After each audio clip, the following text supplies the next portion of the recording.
Libro de Marcos, capítulo 9. Biblia, traducción en lenguaje actual.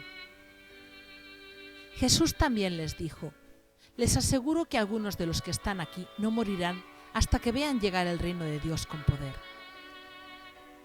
Jesús se transforma.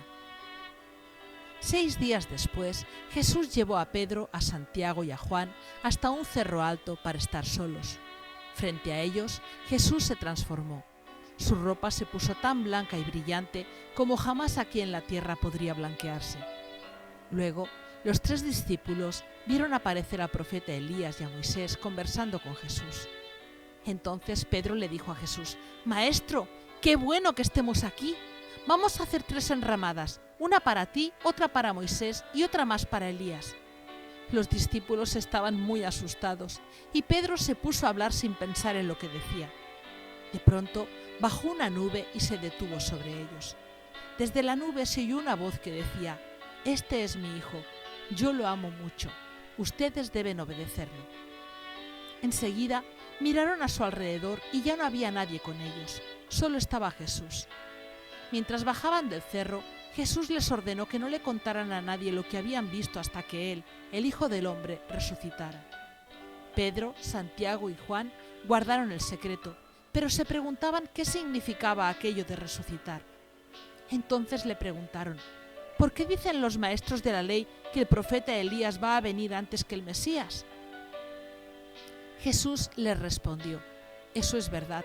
Elías viene primero a preparar todas las cosas, aunque también es cierto que la Biblia dice que el Hijo del Hombre debe sufrir mucho y ser despreciado. Pero yo les aseguro que Elías ya vino y muchos lo trataron muy mal. Así se anunciaba ya en la Biblia». Jesús sana a un muchacho.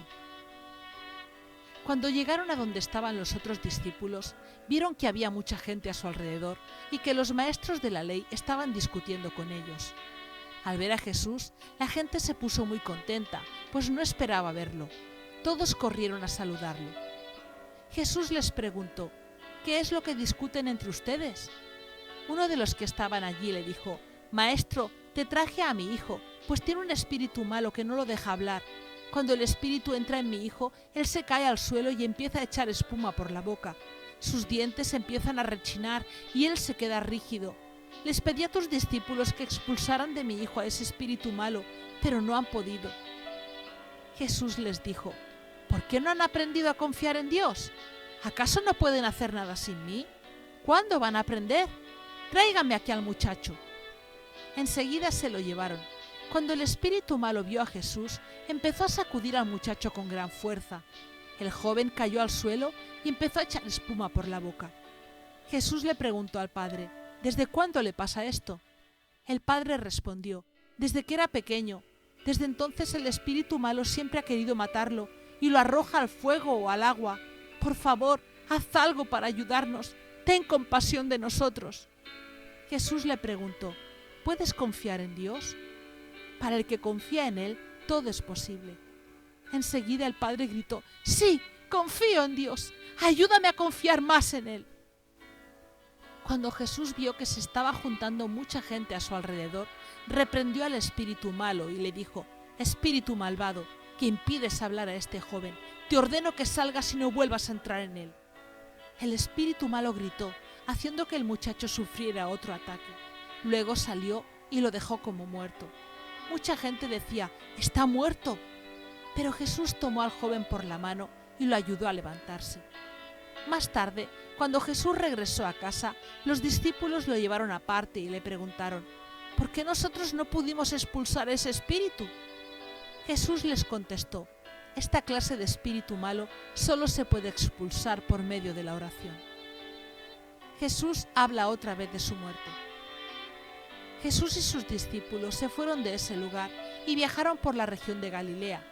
En su camino, Jesús no quiso que la gente supiera que Él pasaba por allí, pues quería dedicarse a enseñar a sus discípulos.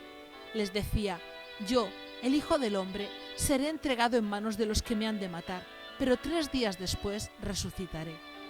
Los discípulos no entendían lo que Jesús les quería decir, pero tenían miedo de preguntarle: ¿quién es el más importante? Jesús y sus discípulos llegaron al pueblo de Cafarnaúm.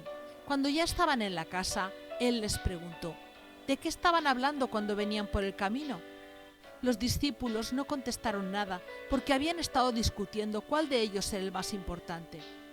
Entonces Jesús se sentó, llamó a los 12 discípulos y les dijo, si alguno de ustedes quiere ser el más importante, deberá ocupar el último lugar y ser el servidor de todos los demás.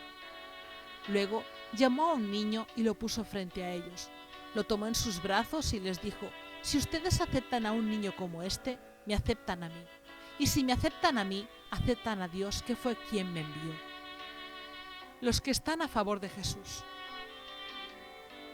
Juan, uno de los 12 discípulos, le dijo a Jesús, Maestro, vimos a alguien que usaba tu nombre para sacar demonios de las personas, pero nosotros le dijimos que no lo hiciera, porque él no es de nuestro grupo. Pero Jesús dijo, no se lo prohíban, porque nadie podría maldecirme después de haber hecho un milagro usando mi nombre. Quien no está contra nosotros, realmente está a nuestro favor. Les aseguro que Dios no se olvidará de premiar a quien les dé un vaso de agua solo porque ustedes son míos. Las tentaciones. Si alguien hace que uno de estos pequeños seguidores míos deje de confiar en mí, mejor le sería que le ataran al cuello una piedra enorme y lo tiraran al mar. Si lo que haces con tu mano te hace desobedecer a Dios, mejor córtatela. Es mejor quedarse para siempre sin una mano que tener las 2 manos y ser echado al infierno, donde el fuego nunca se apaga. Si lo que haces con tu pie te hace desobedecer a Dios, mejor córtatelo. Es mejor quedarse para siempre sin un pie que tener los 2 pies y ser echado al infierno.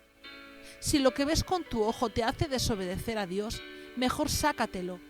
Es mejor que entres al reino de Dios con un solo ojo que tener los 2 ojos y ser echado al infierno, donde hay gusanos que nunca mueren y donde el fuego nunca se apaga.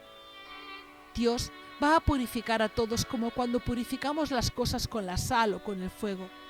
La sal es buena, pero si deja de estar salada, ¿cómo podrán ustedes devolverle su sabor? Por eso, sean buenos como la sal, hagan el bien y vivan en paz con todos.